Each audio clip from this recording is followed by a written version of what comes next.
Every rancher in Cedar Ridge feared one woman, the ruthless HOA president Karen Whitmore. She claimed my ranch violated community standards and gave me 7 days to leave land my family had owned for over a century. The sheriff even arrived with eviction papers. Most people would have surrendered. I drove to the county archives instead. Hidden beneath decades of dusty records was one document Karen prayed nobody would ever read. It wasn't my deed that was fake. It was the HOA's entire land grant. 3 weeks later, federal investigators surrounded Karen's office before sunrise, and everything she built collapsed. Cedar Ridge sat in the folded hills of Texas, a town where the creeks ran clear in spring and the oak trees had watched 4 generations of the same families ride past. Ethan Walker was 45 years old, a broad-shouldered man with a calm face and a habit of speaking only when he had something worth saying. He had grown up on 600 acres that his great-grandfather cleared with a mule and a stubborn will, and after his father passed away 2 years earlier, Ethan had left his desk job at the state comptroller's office, where he had spent nearly 2 decades auditing land records and rooting out fraud in county filings, and came home to run cattle again. People in town still called him the auditor, half in respect and half in memory of the quiet years he spent finding forged deeds and fake surveys before most folks even knew such things existed. Ethan had not planned to spend his life reading fine print buried in property filings.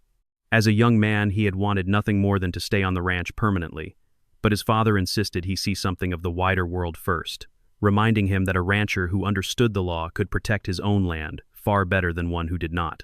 So Ethan studied accounting at a university 2 hours east, then took a position with the state, expecting to stay only a few years. Instead, he found a quiet talent for the work, an eye that could spot a misplaced decimal or a forged signature the way other men could spot a storm building on the horizon.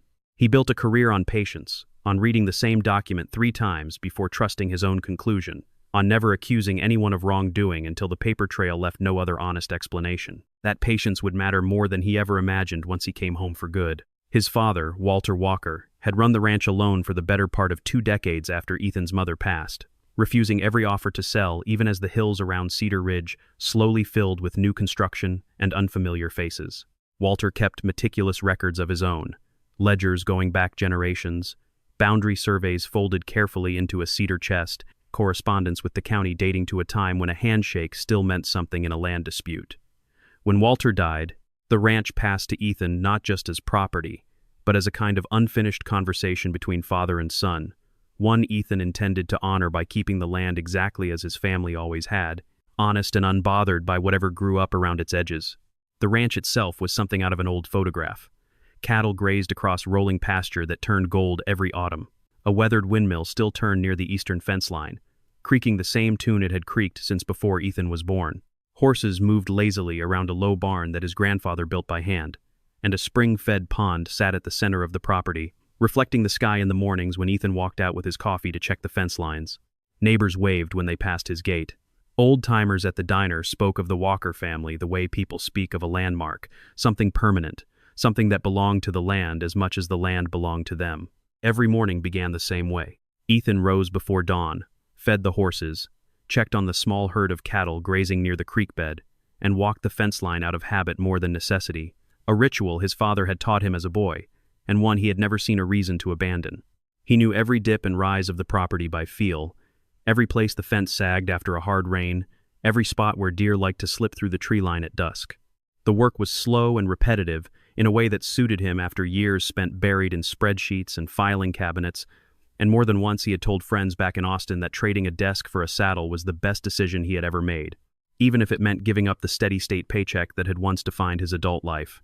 The new development beyond his eastern fence had crept closer with each passing year, rows of identical houses replacing what had once been open scrubland, paved roads cutting through country that had never known anything but dirt and gravel. Ethan bore the change without much complaint, understanding that towns grew and people needed somewhere to live, so long as growth respected the boundaries that had stood honestly for generations. It was only when that growth began reaching past its own fence lines, hungry for land it had no legitimate claim to, that Ethan's patience finally found its limit. Karen Whitmore was a different kind of permanent. She had moved to Cedar Ridge 9 years earlier, bought a modest house at the edge of the new development called Ridgeline Estates, and within 18 months had installed herself as president of the Homeowners Association. She wore white blazers even in the heat, carried a clipboard like a badge of office, and spoke constantly of protecting community standards and property values, though nobody could quite remember voting her into a position with so much reach. Under Karen, the HOA had grown from a modest group overseeing shared fences and mailbox paint colors into something closer to a shadow government, one that fined people for the height of their grass and threatened liens against families who fell behind on dues. Nobody in town knew much about where Karen had come from before Cedar Ridge, only that she arrived with confidence far exceeding her modest new house, and money that seemed to appear whenever the association needed it most. She spoke often of a background in property management somewhere out west, though she was careful never to name a specific company or a specific city, deflecting any question with a practiced laugh and a quick change of subject. Within her first year on the board, she pushed out the association's original elderly president, an easygoing widower who had run things loosely for a decade, replacing him through a rushed vote most residents barely noticed until it was already finished. From there, Karen expanded her authority steadily and deliberately, adding new bylaws almost every season, each one granting the board slightly more power over what residents could build, plant, or park on their own property. She hired an attorney on retainer, funded through dues residents assumed were paying for shared landscaping, and began sending fines with a frequency that made even minor infractions feel like personal attacks. Longtime residents whispered that crossing Karen meant inviting a slow, grinding campaign of paperwork and pressure that rarely ended well for the homeowner on the receiving end. Most people simply paid whatever she asked rather than risk finding out how far she was willing to go, which was precisely the reputation she seemed determined to cultivate. One crisp October morning, Karen arrived at Ethan's gate with 3 inspectors trailing behind her, clipboards in hand, cameras raised toward the barn and the fence line as if gathering evidence for a trial. She told Ethan that his ranch was dragging down surrounding property values, that the smell of livestock and the sight of aging equipment offended the aesthetic standards of the new neighborhood growing up around his boundary. Ethan reminded her, evenly, that his family had worked this land for over 100 years, long before Ridgeline Estates existed, long before Karen Whitmore had ever set foot in Cedar Ridge. Karen smiled the thin smile of someone who had already decided how the conversation would end, and began handing him a stack of violation notices right there at the gate. By the time she climbed back into her white pickup truck, Karen had left behind fines for unpermitted structures, notices demanding the horse barn be relocated, and a formal warning about what she called excessive agricultural odor. She paused before driving off, rolled down her window, and told him this would be the last autumn he ever spent on that land. Ethan said nothing. He simply watched her taillights disappear down the gravel road, and felt, for the first time since coming home, a cold and unfamiliar unease settle into his chest. The following week brought an avalanche of paperwork. Karen's office mailed formal fines, cease and desist letters, and a crown of demands, including an order to tear down the horse barn and remove nearly a mile of perimeter fencing that had stood since the 1950s. Then came the letter that changed everything. The Cedar Ridge Homeowners Association, it announced, held legal authority over a significant portion of Ethan's property under something called a community land grant, a document that supposedly predated even his family's original deed. Karen appeared at his door personally to deliver a copy, a document stamped with a red seal and dense legal language, claiming that a large parcel of the Walker Ranch had, decades ago, been designated common land under association control. She stood on his porch with her arms crossed, informing him that the sheriff would be along shortly to formalize the transition. Ethan studied the document carefully as she spoke, noting the language, the formatting, and something in the phrasing that struck him as oddly modern for a supposedly 19th century filing, though he kept that observation to himself for the moment, unwilling to tip his hand before he had a chance to verify it properly. True to her word, within 2 days, a sheriff's deputy arrived at Ethan's gate carrying enforcement papers, apologetic but firm, explaining that the county had received a filing that required him to serve notice regardless of his own personal opinion about the matter.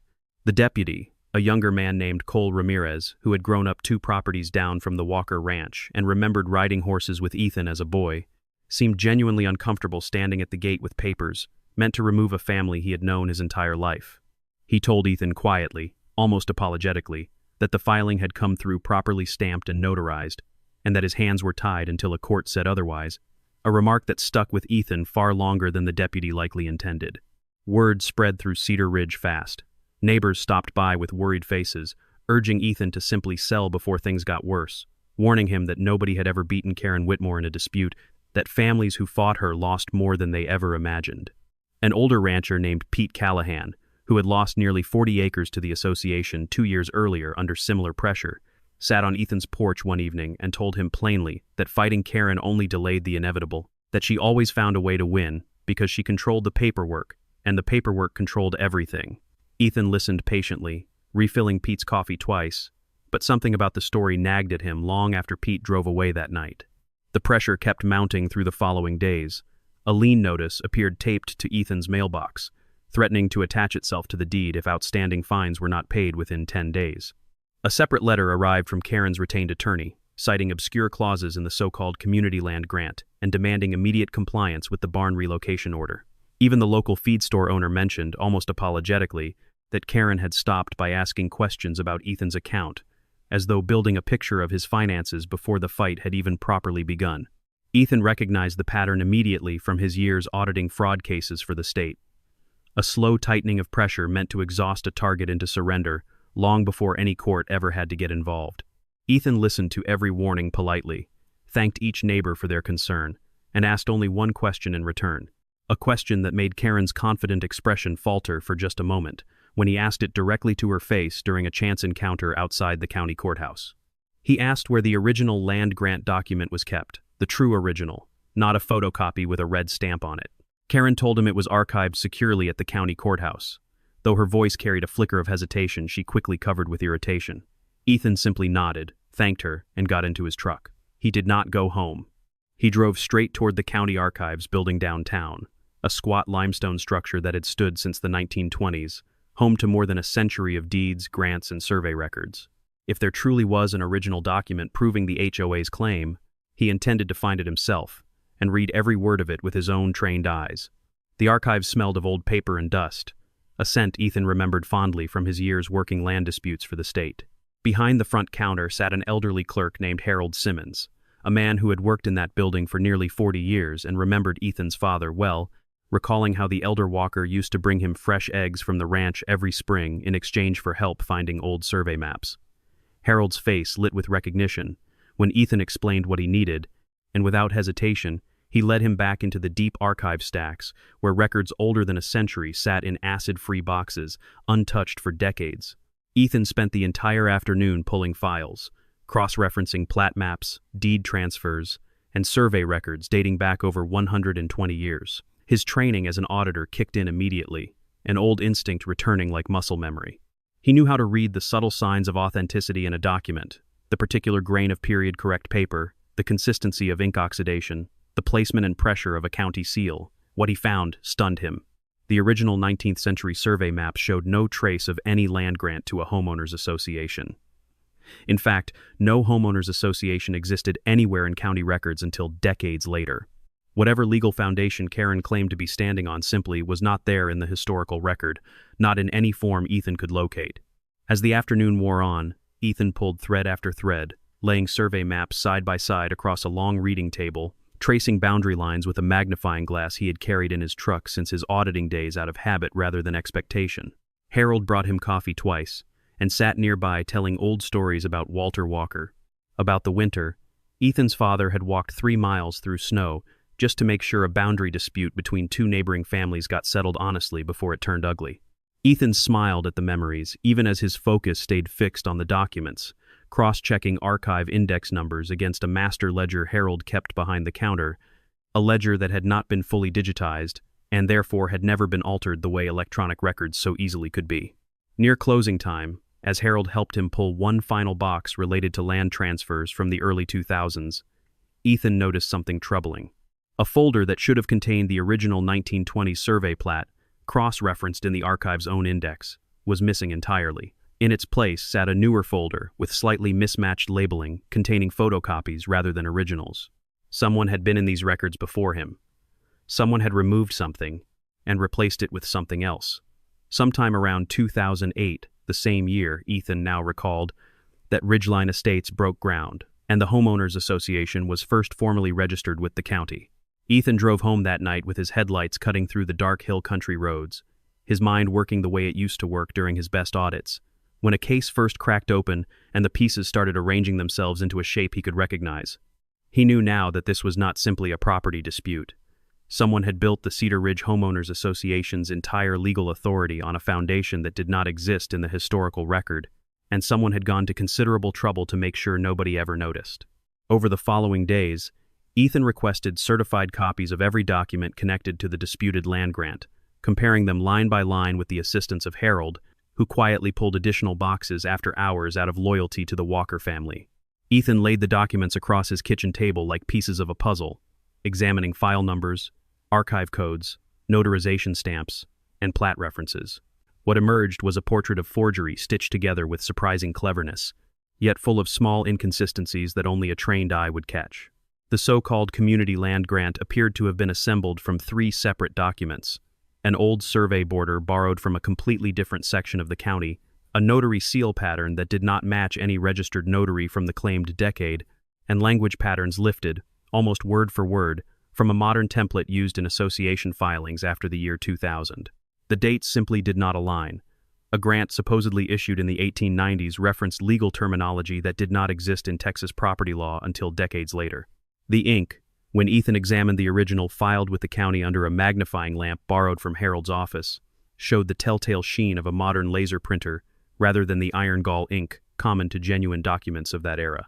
Someone had built a convincing fake, convincing enough to fool sheriffs and neighbors and casual observers, but not convincing enough to survive an actual audit conducted by someone who knew precisely what to look for. When Karen caught wind that Ethan had been requesting records from the archives, she moved quickly. She contacted the county clerk's office directly, requesting that certain historical files be sealed pending what she called an internal association review, citing concerns about tampering. Harold called Ethan the moment he heard about the request, warning him that access might be cut off within days. Fortunately, Ethan had already spent 2 full nights photographing and scanning every relevant document, storing digital copies safely on an encrypted drive, along with detailed notes cross-referencing every inconsistency he uncovered. Whatever Karen tried to hide now, Ethan already held the evidence in his hands. Then, late one night, as Ethan sat at his kitchen table organizing his findings, a knock came at his door. Standing on the porch in the moonlight was a thin, nervous woman he did not immediately recognize, though something about her face seemed familiar from town.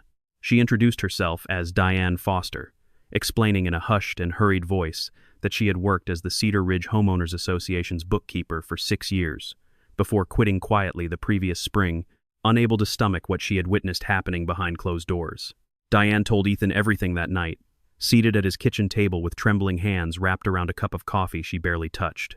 She explained that she had taken the bookkeeping job for the association, believing it would be simple work, tracking dues and paying vendors for landscaping and shared amenities, the kind of quiet administrative role she had performed for other small organizations for years without incident. Within her first few months, though, she noticed payments routed to vendors she could not identify, invoices marked only with vague descriptions, and instructions from Karen to keep certain transactions out of the standard quarterly reports shared with the board. Karen, she explained, had spent years building a scheme far larger than anyone in Cedar Ridge realized.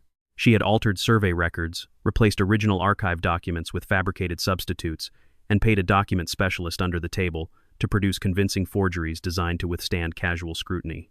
Diane described the night she first suspected something was deeply wrong, when she noticed a payment described only as archival consulting, sent to an address that turned out to belong to a print and copy shop rather than any legitimate historical service. When she quietly asked Karen about the payment, Karen's response had been sharp and immediate, warning her never to question the board's financial decisions again if she wanted to keep her position. Several other ranching families in the surrounding hills had already been pressured into selling portions of their land under similar threats, families too frightened or too exhausted to fight back the way Ethan intended to.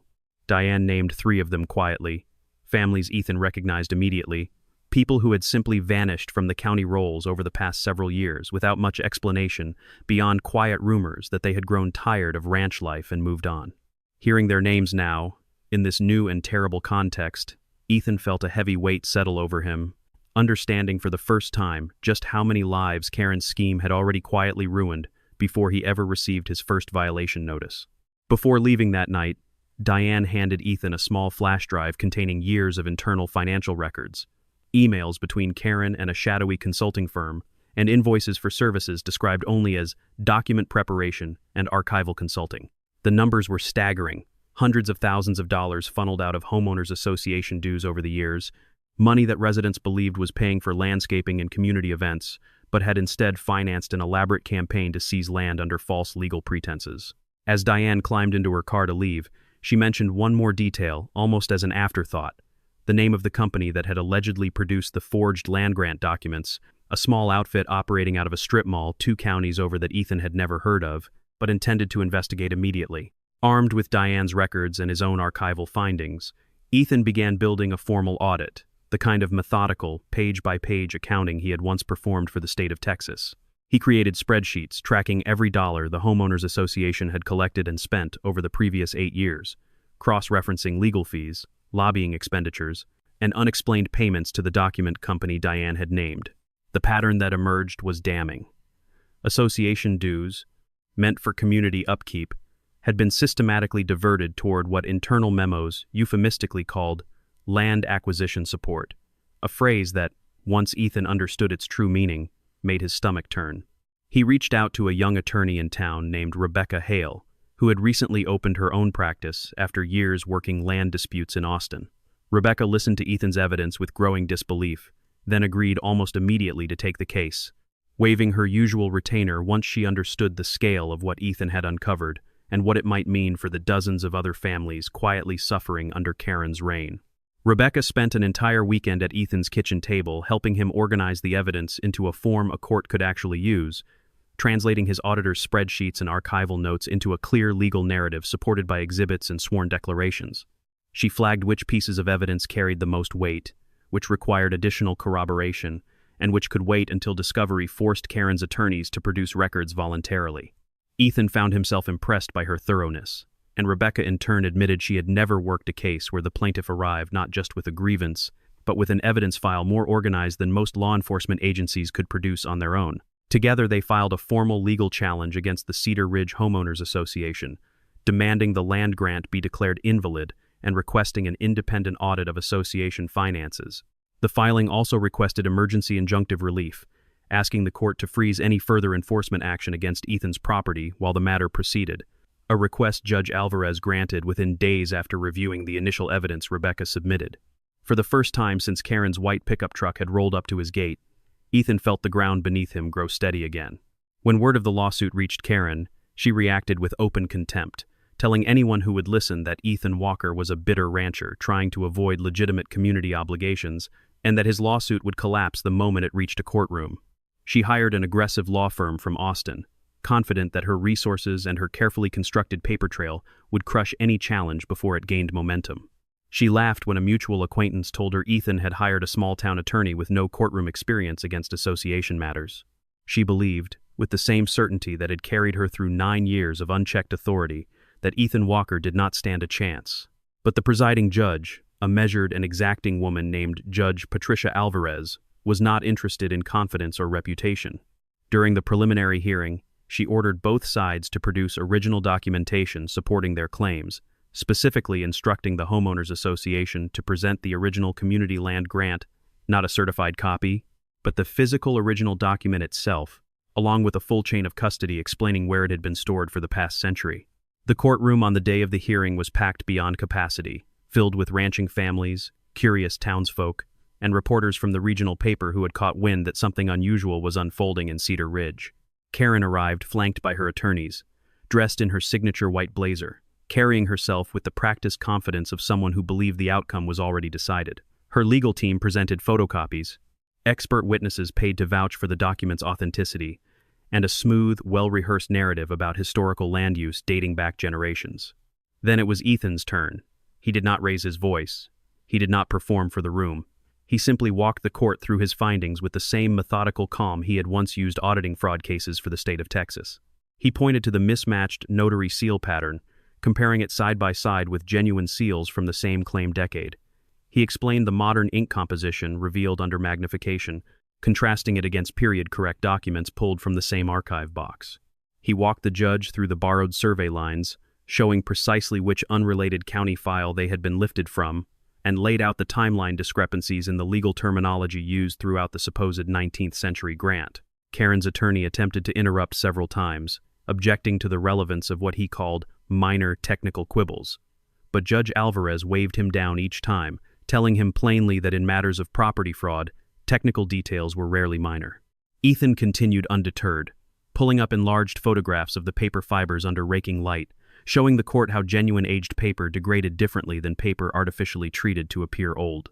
He explained, in plain language any juror could follow, how a forger might soak paper in tea or coffee to mimic age, but could never replicate the natural chemical breakdown that occurred in true 19th century cotton rag paper over a full century of storage. Several jurors leaned forward in their seats, and even Karen's own attorneys began exchanging uneasy glances across their table. Rebecca Hale followed Ethan's testimony with a series of pointed questions for Karen herself, forcing her to explain, under oath, exactly how the association had come into possession of a land grant that appeared nowhere in the county's own historical index.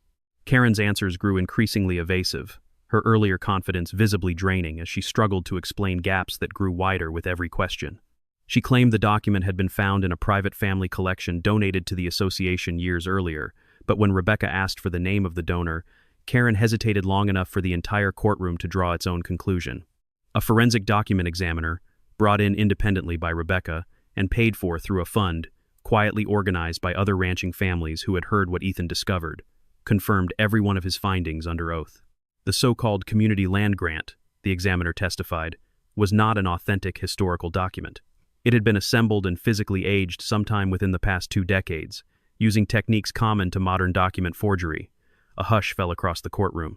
Karen's confident expression cracked for the first time, her eyes darting toward her attorneys, who suddenly seemed far less certain of their earlier bravado. Judge Alvarez did not rule immediately. Instead, she looked directly at Karen and ordered a full criminal investigation into the origins of the document, along with the association's financial records, effective immediately. Sheriff's deputies moved through the courtroom gallery toward the exits, and within the hour, a search warrant had been issued for the Cedar Ridge Homeowners Association's offices, sending a wave of hushed, disbelieving conversation rippling through the crowd that had gathered to watch what many now realized was the unraveling of something much larger than a single property dispute. The following morning, investigators arrived at the association's small brick office building before most of Cedar Ridge had finished breakfast. Computers were seized, filing cabinets emptied into evidence boxes, and Karen herself was seen being escorted out under the watchful eyes of neighbors who had once feared crossing her, now simply staring in stunned silence. Reports later surfaced that Karen had attempted, in the panicked hours after the hearing, to destroy several boxes of records in a barrel behind the association office, only to be stopped by a deputy who arrived just in time to preserve what remained as evidence. In the days that followed, more residents came forward, encouraged by Diane's courage and emboldened by the sight of Karen's empire crumbling in real time. Families who had quietly sold portions of their land years earlier under similar threats began sharing their stories, revealing a pattern of intimidation, forged paperwork, and financial manipulation that stretched back nearly a decade. Local news vans began appearing along the main road into town, and what had started as a single rancher's fight against an overreaching HOA quickly became a story followed across the entire region, drawing attention from state regulators and land fraud investigators who specialized in exactly this kind of scheme. Within 2 weeks, agents from a federal land fraud task force arrived in Cedar Ridge, working alongside state investigators to trace the full scope of Karen's operation. It turned out her scheme extended beyond the borders of Cedar Ridge entirely, connected to a small network of shell companies and a document forger who had quietly assisted similar HOA power grabs in 2 neighboring counties. Federal agents surrounded the association's satellite office before sunrise on a cold November morning, executing warrants that would eventually lead to formal charges against Karen and 2 of her closest associates, including the very document specialist Diane had named that first night on Ethan's porch. Investigators discovered that Karen's scheme followed a consistent pattern across every county where she had operated. She would identify a property owner sitting on land the developing community wanted, often older ranching families with valuable acreage but limited resources to fight a prolonged legal battle. She would then manufacture a plausible historical claim, using genuine period-correct materials sourced from estate sales and antique paper dealers, aged and stamped by her hired specialist until the forgeries could pass a cursory inspection by anyone who did not know precisely what to look for. Most targets, faced with official-looking documents and the threat of a sheriff at their door, simply gave up and sold at a fraction of fair value, never suspecting that the entire legal foundation of their eviction had been manufactured in a strip mall print shop 2 counties away. Local news vans multiplied along the road into town as the story grew, and reporters from as far as the state capitol arrived to cover what had quickly become one of the largest homeowners association fraud cases the region had ever seen. Karen's mugshot appeared on every regional broadcast within days, the white blazer replaced by a plain jail uniform that seemed to strip away every ounce of authority she had once projected so effortlessly. Residents of Ridgeline Estates who had once feared crossing her now spoke openly to reporters, describing years of intimidation and unexplained fines that suddenly made a great deal more sense in light of what investigators were uncovering. The legal proceedings that followed moved with unusual speed, driven by the overwhelming weight of evidence Ethan and Rebecca had assembled. Judge Alvarez formally declared the community land grant null and void, along with every enforcement action the Homeowners Association had taken under its false authority. All fines against Ethan were dismissed. The demand to tear down his barn and fencing was permanently vacated. Karen Whitmore was indicted on multiple counts of document fraud, embezzlement, and conspiracy, facing the very real possibility of years behind bars for what prosecutors described as one of the most brazen land fraud schemes the county had seen in decades. The Cedar Ridge Homeowners Association itself was dissolved by court order shortly after, its remaining assets distributed toward legal restitution for the families it had wronged. Several ranching families who had sold land under duress in previous years filed their own claims once the fraud became public record, and many eventually recovered portions of what they had lost, either through settlement or through negotiated buybacks funded by the seized association assets.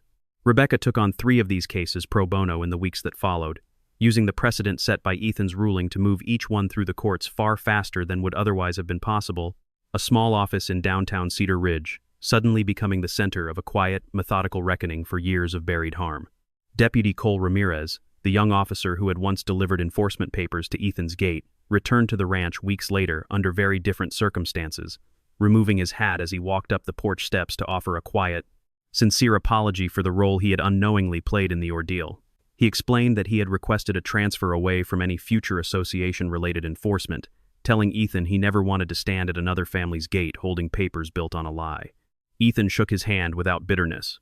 He understood the deputy had simply been doing his job with the information he had been given at the time, and told him plainly that there was no need to carry guilt over decisions made in good faith. Cedar Ridge held an impromptu gathering out on Ethan's pasture that following weekend, neighbors bringing folding chairs and covered dishes, children running between the horse barn and the pond while the adults spoke in relieved, disbelieving tones about everything that had finally come undone. Diane Foster attended, greeted warmly by families who understood the risk she had taken coming forward. Harold Simmons drove out from the archives building, proudly telling anyone who would listen that he always knew a walker would eventually set the record straight, just as Ethan's father had done decades earlier, in smaller, quieter ways around the county. Pete Callahan came too, standing quietly near the fence for most of the afternoon before finally approaching Ethan with an apology he clearly had been rehearsing since the news broke. He admitted he had given up too easily when the association came for his own land, and that watching Ethan refuse to do the same had reminded him of a kind of stubbornness he thought had disappeared from Cedar Ridge, along with the previous generation. Ethan told him there was nothing to apologize for, that most people made the same reasonable calculation when facing an opponent who seemed to control every lever of power, and that the only difference in his own case had been years spent learning exactly how those levers worked. Pete shook his hand for a long moment, then finally allowed himself a small, relieved smile, the first Ethan had seen from him since the whole ordeal began. As the gathering wound down and the sky deepened into the soft orange of early evening, Rebecca Hale pulled Ethan aside near the barn to share news that had just reached her from the district attorney's office. Investigators had confirmed that the document company Diane named was responsible for at least 6 similar forged land grants across 2 neighboring counties, meaning Ethan's audit had not only saved his own ranch, but had likely spared several other families from suffering the same fate in the months ahead. Ethan absorbed the news quietly, feeling less triumphant than simply grateful that the pattern had finally been broken before it could spread any further through the hill country he had known his entire life. That evening, after the last of the neighbors had driven off down the gravel road and the sun had dropped low behind the hills, Ethan walked into the old ranch house and pulled a heavy iron box down from the top shelf of his father's closet, a box he had not opened since the funeral 2 years earlier. Inside, wrapped carefully in oilskin, he found his father's handwritten journal, a set of original survey maps far older than anything Karen had ever forged, and a bundle of letters written by his great-grandfather nearly a century earlier. Reading late into the night at the kitchen table, Ethan discovered that his father had long suspected something was wrong with the growing development encroaching on Cedar Ridge, noting in careful handwriting his concerns about unfamiliar surveyors walking the property line back in the early 2000s, years before the Homeowners Association ever filed its false claim. Walter had written of confronting one such surveyor directly, a man who gave a false name and drove away before Walter could ask any further questions. An encounter he recorded with the same careful precision Ethan now recognized in his own instincts, as though the habit of watching for trouble on the land had passed quietly from father to son, long before either of them understood why it mattered.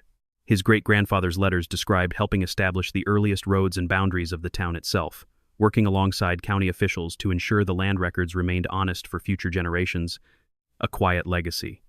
Ethan now understood he had unknowingly continued, simply by refusing to hand over his gate keys without asking one simple question first.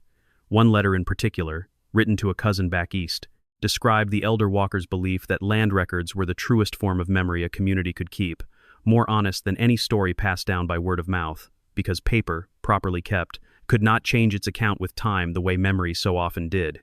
Ethan read that line 3 times before setting the letter down, understanding for the first time that his own instinct to trust the archive over Karen's confident claims had roots reaching back over a century. In the weeks that followed, Ethan donated the entire collection, his father's journal, the original survey maps, and his great-grandfather's letters, to the County Historical Museum, along with copies of the audit findings that had exposed Karen's scheme. The county formally recognized the Walker property as a historic family ranch, placing a modest bronze marker near the front gate that told visitors the land had remained in continuous family ownership for over a century, a fact that no forged document had ever managed to erase. On a clear morning not long after, with frost still clinging to the pasture grass and the windmill turning slowly in the early light, Ethan saddled his horse and rode out across the fields his family had protected for generations. He passed the bronze marker near the front gate, its lettering still bright and unweathered, and thought briefly of how strange it was that a single afternoon in a dusty archive had unraveled something built so carefully over nearly a decade. He thought of his father, of Harold's dusty archive stacks, of Diane's trembling hands wrapped around that untouched cup of coffee, and of the simple truth that had guided him through every step of the ordeal. Word eventually reached Ethan that Karen had accepted a plea agreement rather than face trial on the full weight of federal charges, and would spend several years in prison followed by a lengthy period of supervised release, with restitution ordered for every family the association had wronged. He felt no satisfaction in the news, only a quiet sense that the record had finally been set right, which had always mattered more to him than any measure of personal vindication. Ridgeline Estates elected a new, far more modest association board in the months that followed, one that spent its first meeting simply apologizing to the wider community and pledging never again to overstep the boundaries the law actually allowed. Records, when kept honestly, always tell the truth eventually, no matter how long someone works to bury it. Sitting tall in the saddle as the sun rose fully over Cedar Ridge, Ethan understood that his family's legacy was no longer just a matter of pride. It was proof, carved into paper and ink and land, that the truth outlasts every lie built to replace it, and that a single honest record, kept safe long enough, could still undo even the most carefully constructed deception.